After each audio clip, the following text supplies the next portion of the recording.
റോഡരികിൽ ഉറങ്ങിക്കിടന്നവരുടെ ഇടയിലേക്ക് ലോറി പാഞ്ഞു കയറി കുട്ടികൾ ഉൾപ്പെടെ 5 മരണം. നാട്ടിക JK തിയേറ്ററിനടുത്ത് ചൊവ്വാഴ്ച പുലർച്ചെ 4 മണിയോടെയായിരുന്നു ദാരുണമായ സംഭവം നടന്നത്.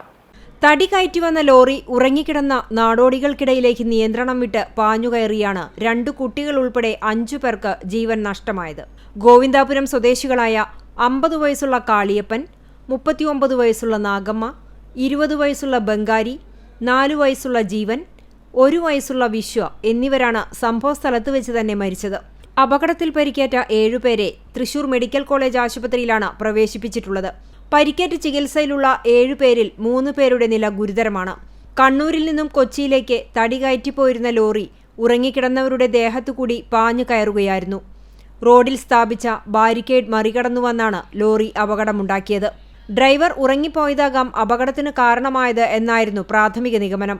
എന്നാൽ പിന്നീടുള്ള അന്വേഷണത്തിൽ മദ്യലഹരിയിൽ ലൈസൻസ് ഇല്ലാത്ത ക്ലീനർ അലക്സാണ് വാഹനം ഓടിച്ചതെന്ന് കണ്ടെത്തുകയായിരുന്നു. വാഹനത്തിന്റെ യഥാർത്ഥ ഡ്രൈവർ കണ്ണൂർ സ്വദേശിയായ ജോസും മദ്യപിച്ച് വാഹനത്തിലുണ്ടായിരുന്നു. മനഃപൂർവമായ നരഹത്യയ്ക്ക് കേസെടുത്തു.